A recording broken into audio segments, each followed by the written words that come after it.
Hello, magandang umaga sa inyong lahat. Pero bati muna tayo, no? Hindi natatapos yung mga may birthday. Kaya lang, ano na ngayon eh, May 12 na eh. Nagpapabati sa akin si Ma'am Erian Pahardo, birthday niya kahapon, May 11. Sabi sa inyo, magpapabati kayo sa akin a day before. Kasi, syempre may time na gawa ko na yung video doon sa mismong araw bago ko kayo pabati. Sayang, late. Katulad dito, belated happy birthday. Ma'am Erian Pahardo, belated happy birthday. Tapos, meron pang nagpapabati dito. Si Sir... Anong name nito ni Sir? Wait lang ah. Si Sir Jerry Well Pantoja. Ang pinapabati niya ay asawa niya na si Ma'am Mary Joy Pantoja. Hello. Hello, ma'am. Kumusta kayo? Ano location niyo, ma'am? Taga saan po kayo? So, happy birthday. Happy birthday. Binabati daw kayo ni Sir Jerrywell Pantoja. Shoutout na rin sa inyo, ma'am. Salamat po sa support. Hello, salamat po sa support. Dito na tayo sa pag-uusapan natin ngayong umaga. Ito medyo na na ako dito kay Bal Matubang eh. Katulad nito, pupunta daw siya sa Tulfo mamaya. May post siya eh. Nakalagay dito, pupunta po ako sa office ng Raffy Tulfo in Action bukas. At may ireklamo ako, sana'y pakikinggan tayo. I don't know kung ano yung reklamo na yun. Feeling ko gaganti to. Tsaka sigurado nyo makututuran yung irereklamo nyo. Tingnan natin mamaya, panoorin natin. Meanwhile, nafa-fascinate ako dito sa mga sa mga followers ni Sir Bal Matubang. Halos parehas sila ng mentality ng mga followers ni Tito Norms, no? Kaya ako I do consider to si Sir Bal Matubang na na kulaong 2.0 eh. Kasi ganito rin yung mga ang kaibahan lang siguro nito kay Tito Norms. Napapagawa niya talaga ng bahay, natutulungan niya talaga. Pero yung style same na same eh. Yung kay Tito Norms kasi walang delivery. Meron man, hindi pera ni Tito Norms yung yung ginagamit. Ito to be fair naman kay Tito Bal Matubang, medyo totoo naman yung tinutulong, kaya lang grabe naman makasubbat. Katulad nito isang follower nila sabing ganun. Ito, regarding kay Biancy ito si Biancy sabing ganun. Hinangaan kita ngayon, gumuho ang mundo ko, nagkamali ako. Tanong ko, bakit mo pinatulfo ang nakatulong sa iyo? Anong nangyari sa utak mo? Bakit nang una ang kinakampihan mo isang taong sa isang taon? Bakit, wait lang ha, bakit nang una ang kinampihan mo isang taon tumutulo bubong mo saan sila? Ano? Ano ang pagkakasabi niyo dito? Bakit mo pinatulfo ang nakatulong sa iyo? Anong nangyari sa utak mo? Bakit nang una ang kinakampihan mo isang taon tumutulo bubong mo saan sila?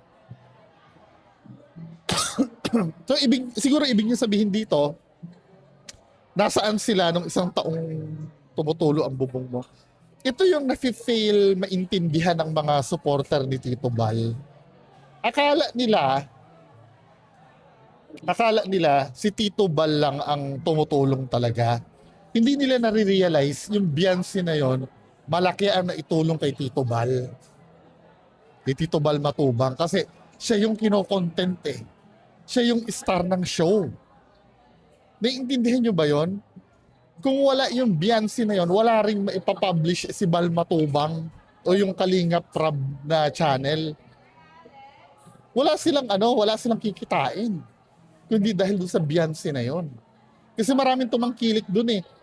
May nag-PPM sa akin na na nagkikwento sa akin na sponsor i-sponsoran sana nila yan, kaya lang bawal direktang ipadala dun sa babae. Kailangan dumaan kay Bal Matubang or kung kanino man yon.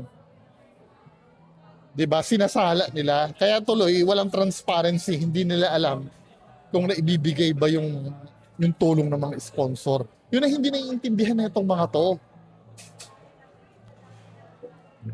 Na hindi nila alam, may naitutulong din yung Beyonce na yun kay Bal Matubang. Actually nga, baka nga yung Beyonce na yun lang tumulong kay Bal Matubang eh. Kung may pinagawa man yung bahay niya, katulad ng sinusumbat nito, may nanunumbat dito ng ng bahay eh. Sabi, parang ayaw ko lang tumulong sa clap ng kapalaran. Ikaw lang tumulong, ipatulpo ka pa. Mahina kasi ang ulo mo, Tito Bal. Ang pinag-uusapan kasi doon ay yung rights doon sa video.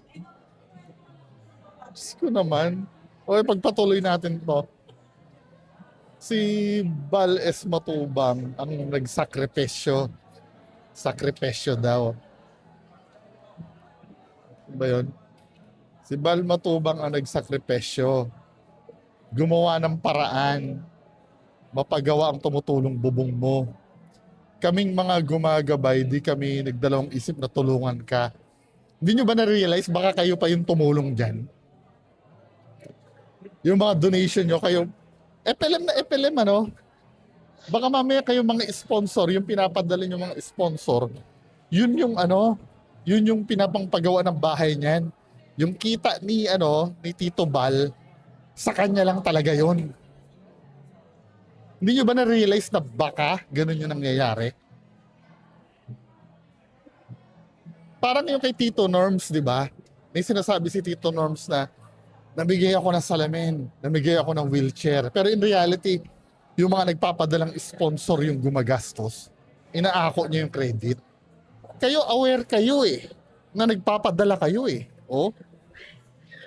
Gumawa ng paraan magpagawa ang tumutulong ng si Bang nagsakripisyo. Kaming mga gumagabay, di kami nagdalawang isip na tulungan ka. Ito pa igaganti mo? Ganon. Si Kalingap Prab, napakaganda ng payo sa'yo, yun siguro. Pati kasi sa pagtatype ng napakaganda ng payo sa'yo, ngunit nang nagkasungay ka na, malaking nagawa ng Kalingap sa iyo at sa pamilya mo. Masakit talaga. Ayaw mo ng basher ngayon, buong mundo makikilala ka dahil wala kang pakialam, ang tumulong sa iyo, siya pang pinatulpo mo, ang lupit mo. Nakakadismaya talaga.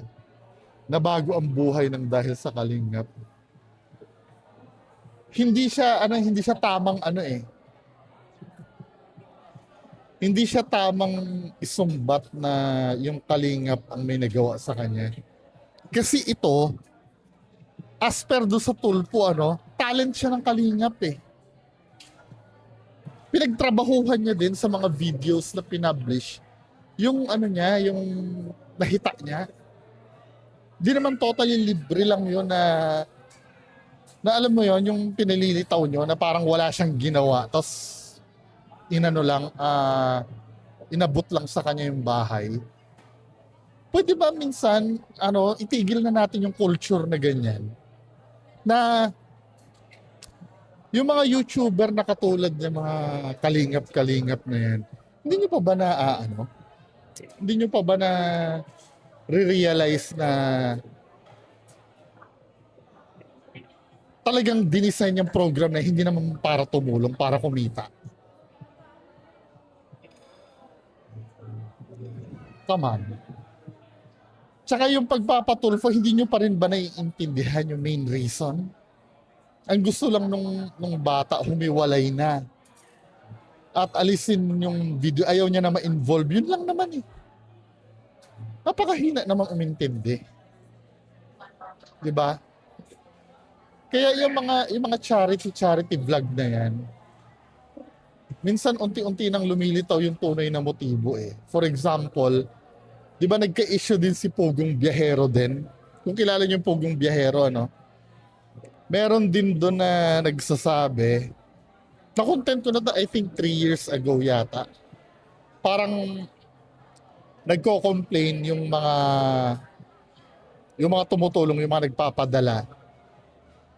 Then suddenly na-realize nila na ginagamit talaga yung mahihirap pagdating sa ganyang bagay. Yung nagpapadala sila, ano, hindi na-acknowledge yung pinapadala nila. Yung parang walang reply. Yung pinadala ba namin, na-accept nyo na? Ang hinihintay lang naman ng nag-sponsor, yung acknowledgement na nakuha na yung pinadala niya. Wala daw nag-update sa kanya. Then aawayin pa nung nung staff ng Pogong Biyahero, di ba? Talagang ano yun, ang kasama yun yung dapat namomonitor nyo yung mga ganung bagay.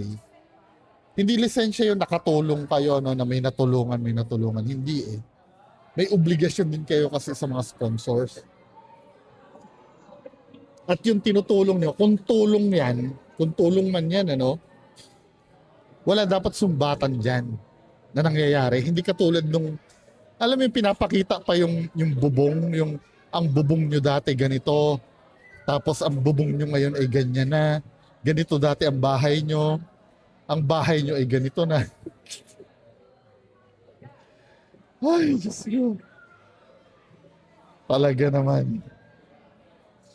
Pero, katulad nito, bakit mo ako ipapatulpo? Kaya ni Iban Matubang sabay post na itong video. At sa bagong bahay, tinanggal po nila ito. Tinanggal, nilagay sa baboy yung yero. Ang ginawa ko po, tawa ko sa nakatira dito, pinsan nila. Ayan, binalik ko po, bumili ako ng yero. Yan po yung bahay nilang luma. Oh. Yan, tabing dagat po yan. Yan, tara sa loob. Mga kalingap. Hindi mo dapat pinapublish ito eh. Ito mga ganito, kasi yan ay tulong mo na eh. Tulong mo na yan kung yan ay pinabayaan man nila or kung ano man ang ginawa. When you say tulong, ibinigay eh. Kayo bang mga ano dyan, mga sponsor dyan, ganyan din bang gawain nyo? Manumbat? Hindi ko nagigits ito. Nakita ko sa inyo para malaman ninyo na ang pakay namin sa kanilang buhay, pamilya po, bawat Pilipino naghihirap ay tutulong lang po kami. Tutulong lang. Eh di sana hindi nyo na sinama sa video nyo. Tutulong lang naman pala kayo. Ba't pinadrama nyo pa na may love team pa? Tinan mo kung paano harap-harapang gaguhin yung mga yung mga supporter neto. Tutulong pala eh. Ba't kailangan isumbat-sumbat nyo yan? Kapag tulong, ibinigay nyo na yan, wala na kayong magagawa. Hindi na sa inyo yon, ibinigay nyo na eh. Tutulong lang po sa abot ng aming makakaya. Oo. Bakit pinatulpo ako? Makalingap. Tara po, doon sa bahay po na pinagawa namin. Ilang araw nang... Ito yung bahay po na pinagawa natin. Na Bianse. Yan. Nakita ko lang sa inyo. Para malaman nyo po na ang Kalingap hindi lamang basta vlog. Content. Kundi nagpapabahay po tayo. May tindahan pa po sila. Tindahan yan. Binigyan natin ng motor, tricycle. Yan. Yung bat na. Ang anak buhay po nila. Hindi, actually, yung ito ha, hindi ba kayo nagtataka kung bakit ganyan kalaki ang binigay dyan? Sobra-sobra sa pagtulong yan eh. Kaya nila binigyan ng ganyan, may pinakikinabangan kasi sila dyan. Yun ang hindi nare-realize ng mga bobong followers nito. Yung patayuan mo lang ng bahay, enough na yun eh. Pero nagtaka ka, bakit meron tricycle pa? May nakikita kasi sila dito. May scooter pa po. Oh. Ayan. So malaki pong bayan. Bat na.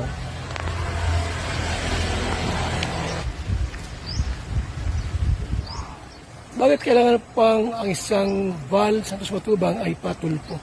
Hindi kasi, hindi siya naging, hindi siya, naka-feel siya ng hindi pagiging safe kasi doon sa grupo nyo.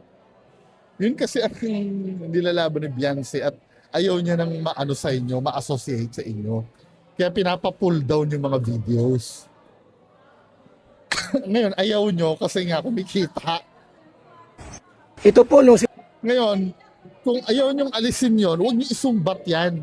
Actually, yung bahay na yan, yung mga tricycle, yung mga scooter na pinakita mo, kung tutuusin talent fee ni Beyonce sa inyo yun. Wala kayong dapat isumbat doon. Dahil kumita kayo doon sa video.